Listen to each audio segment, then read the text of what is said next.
सभी का स्वागत है सुरागीलाल न्यूज चैनल के प्रदेश बुलेटिन में। मैं हूं अनुश्री भारद्वाज और नजर डालते हैं इस वक्त की फटाफट खबरों पर। ग्राम प्रधान एवं ग्रामीणों ने की काबीना मंत्री सतपाल महाराज से मिनी पुल की मांग। एमबीपीजी कॉलेज में छात्र संघ चुनाव से पहले एबीवीपी को मिल रहा भारी समर्थन। अतिक्रमण हटाने पहुंची नगर निगम व प्रशासन की टीम से हुई दुकानदारों व व्यापारियों की नोकझोंक। एमबीपीजी कॉलेज में अध्यक्ष पद निर्दलीय प्रत्याशी ने की निष्पक्षता की मांग। त्योहारों के दृष्टिगत लमगड़ा थाना अध्यक्ष ने की व्यापारियों के साथ गोष्ठी आयोजित। ताश की गड्डी व 16,900 रुपए की नगदी के साथ 7 लोग गिरफ्तार। 7 नवंबर को होगा पंतनगर कृषि विश्वविद्यालय का 75वां दीक्षांत समारोह आयोजित। पुराने विवाद को लेकर 2 पक्षों में हुई फायरिंग। कांग्रेस पूर्व राष्ट्रीय अध्यक्ष राहुल गांधी अपने 3 दिवसीय उत्तराखंड दौरे पर। अब खबरें विस्तार से। ग्राम तालबपुर में ग्राम प्रधान और ग्रामीणों ने उत्तराखंड सरकार के काबीना मंत्री सतपाल महाराज से गाँव में लपकना नदी पर मिनी पुल की मांग की है ताकि किसानों को उसका लाभ मिल सके। दरअसल तालबपुर गाँव में लपकना नदी पर पुलिया टूटी हुई है, जिसकी वजह से नदी के पार रह रहे किसानों को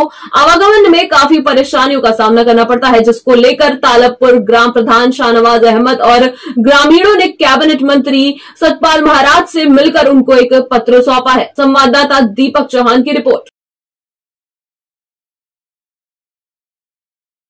ग्राम पंचायत का एक बहुत ही गंभीर मुद्दा है जो हमारे यहाँ के तालबपुर के जो यहाँ के स्थानीय किसान है, ये नदी की होने वजह से जो लपकना नदी है वो आ रही है। यह इसकी वजह से ना इतनी परेशानी है हमारे जितने किसान भाई हैं कि अगर उन्हें गन्ना लाना हो, अपने खेत की फसल लानी हो या पशुओं का चारा लाना हो, तो हमारी माता बहनों बुजुर्ग या हमारे भाई बंधु या हमारे ताऊ चाचा जो भी आते हैं ना बहुत परेशान होते हैं। बरसात के मौसम में यहाँ पे उन्हें जो है कोई भी चीज लाने में बहुत बड़ी दिक्कत का सामना करना पड़ता है।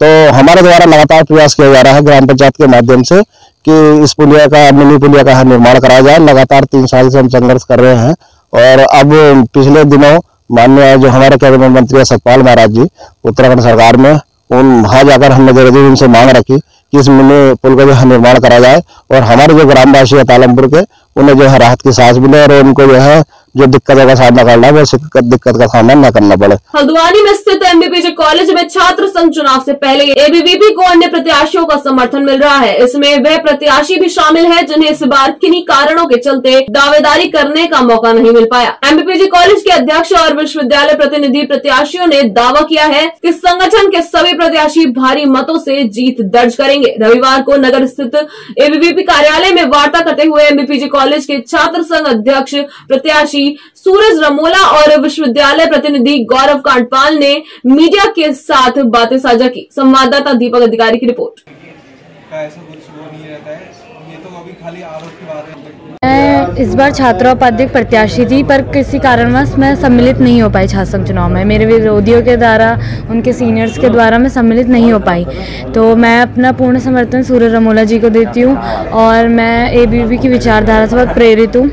मेरे बड़े भाई निखिल सोनकर और कौशल बिरखानी जी, कुलदीप भैया, इन लोगों से मैं बहुत टाइम से परिचित हूँ और इन्हें मेरा इस बार चुनाव में बहुत सपोर्ट करा। कोई भी काम मेरा रुकता नहीं था इनके होते हुए, बट मेरे विरोधियों द्वारा मेरे बहुत इस इलेक्शन को ये एक संबंध और बहुत सारी चीज़ें इन इलेक्शनों में, जैसे कि सबको जानकारी है कि मैं एक जीता हुआ प्रत्याशी था विश्वविद्यालय प्रतिनिधि में, तो लोगों का दबाव बनाया हमारे स्थानीय विधायक जी द्वारा, कॉलेज प्रशासन में दबाव बनाया गया क्योंकि उन लोगों का पहले से एक कैंडिडेट था जो विश्वविद्यालय प्रतिनिधि की तैयारी कर रहा था।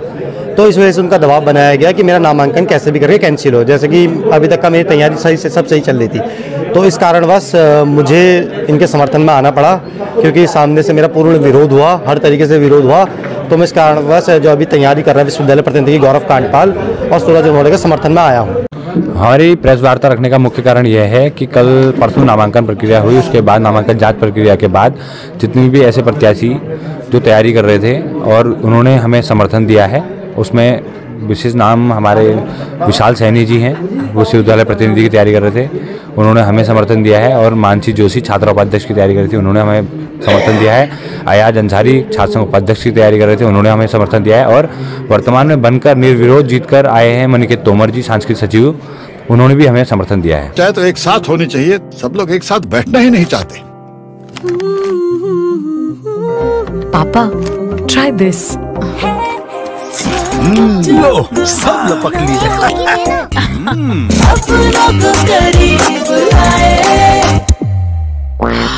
ये क्या हाल कर दिया है रूम का? बस कल से चाय कल से जाए मेरे रूम में।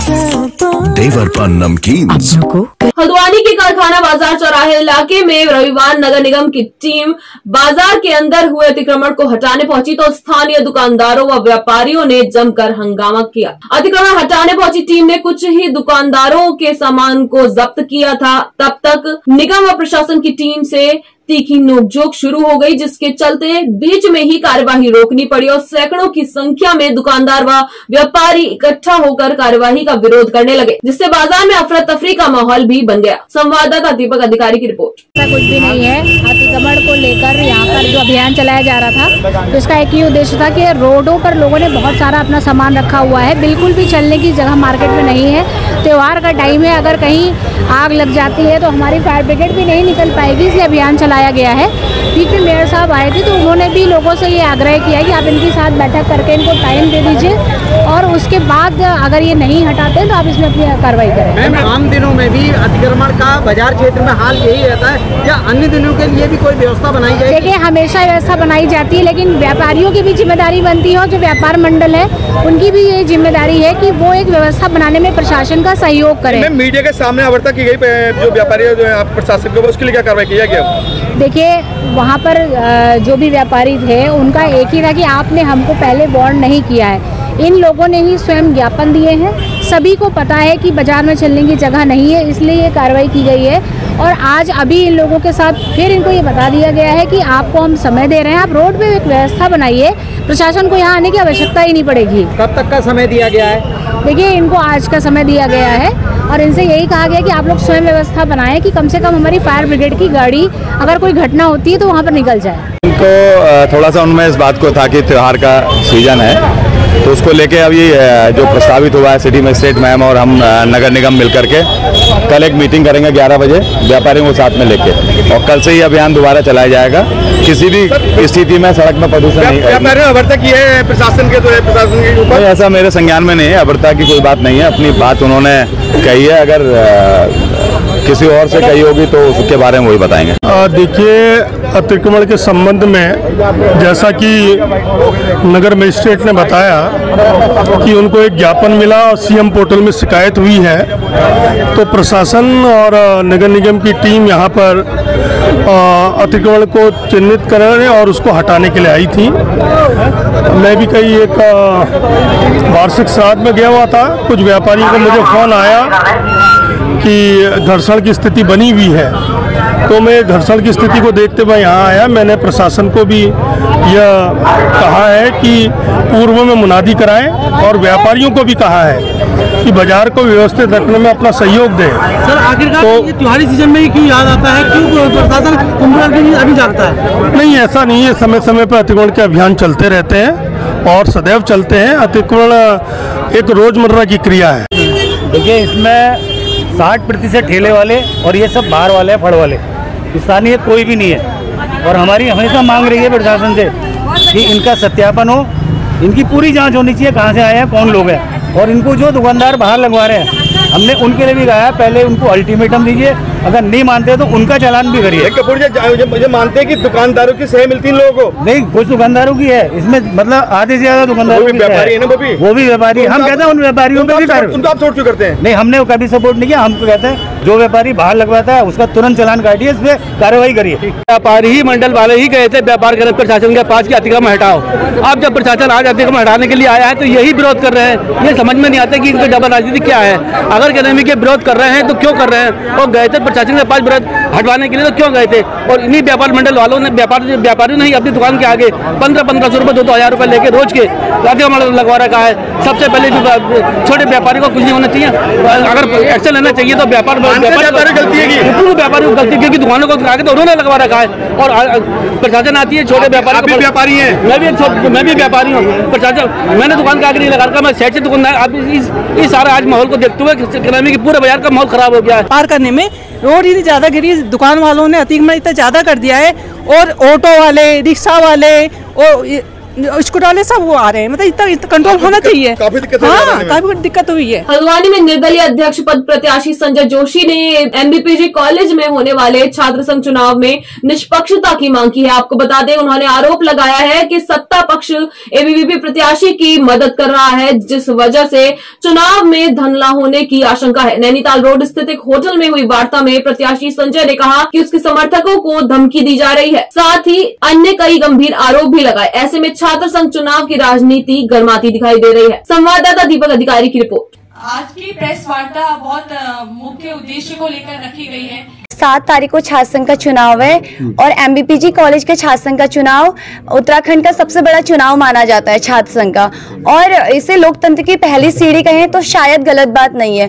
इस डेमोक्रेटिक फेस्टिवल में इन लोगों ने एक टिप्पणी करी थी, वो चीज़ हमें मुझे बहुत सस्ती और गंदी राजनीति करने का प्रयास किया गई। वो था कि ये लोग निर्दलीय हैं, इनके पास क्या है, हमारे पास सब कुछ है। देखिए, आप लोगों को मैं बता देना चाहती हूँ कि हमारे पास छात्र शक्ति है।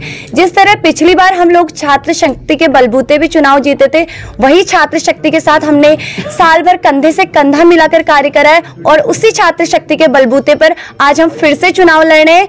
और मैं धन्यवाद भी करती हूँ सभी दलों का, क्योंकि सभी दलों का, सभी संगठनों का हमें निर्दलीय को पूर्ण समर्थन भाई संजय जोशी को मिला हुआ है। बैठक करने का क्या मुख्य उद्देश्य? बैठक करने का मुख्य उद्देश्य है कि निष्पक्ष रूप से चुनाव, जैसा कि पिछले मेरे छात्र संघ के चुनाव में जैसा कि बच्चों की बसें रोकी गई, पथराव उन पर किए गए, तो हम लोग ये चाहते हैं जो मैंने अपने छात्र संघ चुनाव में फेस करा वो भाई संजय जोशी फेस कर रहा है, लेकिन आगे उसे ये चीजें फेस नहीं करनी पड़े और वीडियो कॉन्फ्रेंस के माध्यम से एमबीपीजी महाविद्यालय में चुनाव हो, ये हमारी प्राथमिकता है। बैठक बस यही है कि हम चाहते हैं जो अभी 7 तारीख को आगामी छात्र संघ चुनाव है वो हमारे कॉलेज में वीडियो रिकॉर्डिंग उसमें रहे, बाहर भी और कॉलेज के अंदर भी हर रूम में वीडियो रिकॉर्डिंग की सुविधा हमें दी जाए, जिससे हमें चाहते हैं कि निष्पक्षता से चुनाव हो और वीडियो रिकॉर्डिंग उसमें सबसे बड़ा एक साधन हमारे लिए रहेगा।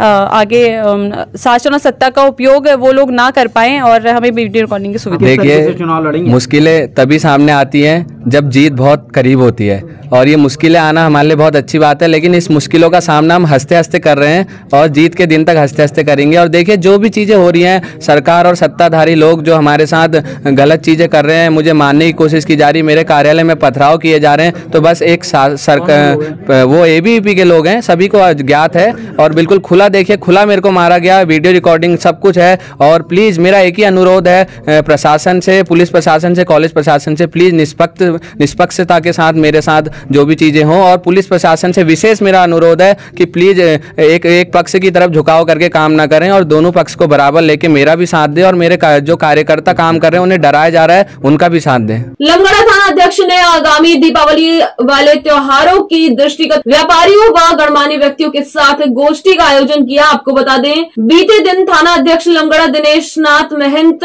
द्वारा आगामी दीपावली वाले त्योहारों को लेकर लमगड़ा बाजार में व्यक्तियों तथा व्यापारियों के साथ मीटिंग की गई। मीटिंग के दौरान विभिन्न विषयों पर चर्चा की गई, साथ ही सभी को बताया गया कि पटाखे की दुकान लाइसेंस लेकर ही लगाएंगे तथा बाजार में वाहनों को पार्क नहीं करेंगे। त्योहारों के दौरान शांति व कानून व्यवस्था बनाए रखने में सहयोग करने की भी अपील की गई। संवाददाता हेमंत सिंह मेहरा की रिपोर्ट।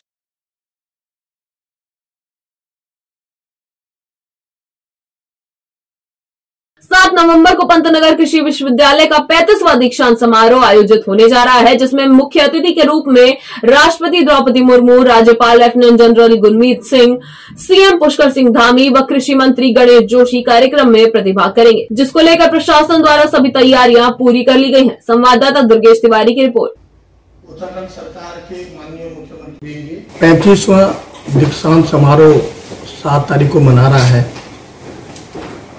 और इस दीक्षांत समारोह में मुख्य अतिथि के रूप में अपना आशीर्वचन देने पधार रहे हैं हमारे भारत के माननीय राष्ट्रपति श्री द्रौपदी मुर्मू जी।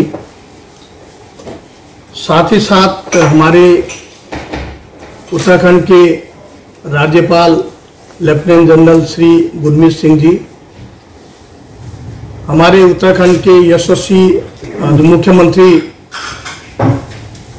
श्री पुष्कर सिंह धामी जी, उत्तराखंड के कृषि मंत्री श्री गणेश जोशी जी भी इस समारोह में होंगे। यह 35वां दीक्षांत समारोह में 1041 विद्यार्थियों को उपाधियां प्रदान की जाएंगी, जिसमें से 626 स्नातक के, बैचलर के, 310 स्नातकोत्तर के, मास्टर डिग्री के और 105 पीएचडी के छात्र छात्राओं को हम उपाधियां प्रदान करेंगे। 8 साल के बाद हमारे विश्वविद्यालय में भारत के माननीय राष्ट्रपति जी आ रही हैं। चाहे तो एक साथ होनी चाहिए, सब लोग एक साथ बैठना ही नहीं चाहते। पापा, ट्राई दिस। लो, सब लपक ली।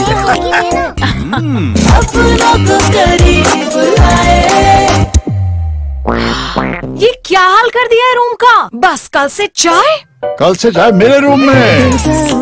देवर पान नमकीन। उधम सिंह नगर पुलिस द्वारा अपराध के खिलाफ चलाए गए सघन अभियान के दौरान एसआई संदीप शर्मा ने बताया कि शनिवार रात सूचना मिली कि गांधी कॉलोनी तराई भवन के पास कुछ लोग जुआ खेल रहे हैं। इस सूचना पर कार्रवाई करते हुए पुलिस टीम मौके पर पहुंच गई, जहां पुलिस को देख कुछ लोग भागने लगे। इस पर पुलिस कर्मियों ने उनका पीछा कर 7 लोगों को गिरफ्तार कर लिया। इस दौरान मौके से पुलिस को ताश की गड्डी व 16,900 रुपए की नकदी बरामद हुई। वहीं पकड़े गए 7 लोगों के खिलाफ अपराध अधिनियम के तहत कार्रवाई की जा रही है। संवाददाता दुर्गेश तिवारी की रिपोर्ट। ये इसमें 7 कल जुआ खेलते समय 7 लोगों को अरेस्ट किया है। 16,900 रुपए के करीब इसमें हमें मिले हैं और ये क्योंकि इस समय दिवाली का सीजन है तो ये घटनाएं जुआ सट्टे आदि की बढ़ जाती हैं, तो इस पे हमने टीमें लगा रखी हैं, तो इसमें आगे भी कार्रवाई इसी प्रकार से जारी रहेगी। जनपद उधम सिंह नगर के रुद्रपुर के भदईपुरा में पुराने विवाद को लेकर 2 पक्षों में एक बार फिर विवाद हो गया, जिसमें एक पक्ष के द्वारा दूसरे पक्ष पर फायरिंग भी कर दी गई। आपको बता दें, इस फायरिंग की घटना के दौरान एक युवक को गोली लगी है। वहीं मारपीट की घटना में एक पक्ष के 3 लोग गंभीर रूप से घायल हुए हैं, जिनके उपचार के लिए किच्छा रोड स्थित निजी अस्पताल में भर्ती कराया गया है। सूचना मिलने पर रुद्रपुर कोतवाली पुलिस के द्वारा मौके पर पहुंचकर पूरे मामले की जांच शुरू कर दी गई है। संवाददाता दुर्गेश तिवारी की रिपोर्ट।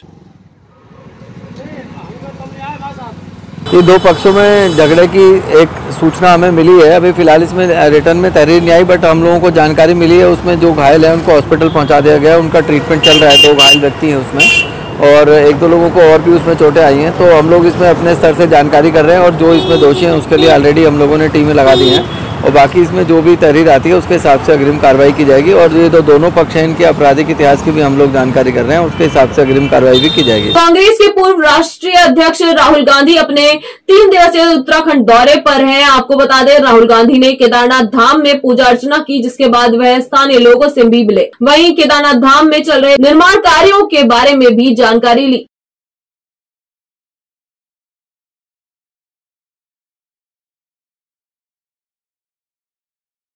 आज के लिए बस इतना ही। प्रदेश से जुड़ी सभी खबरों को जानने के लिए जुड़े रहिए सुरागीला न्यूज चैनल से। धन्यवाद।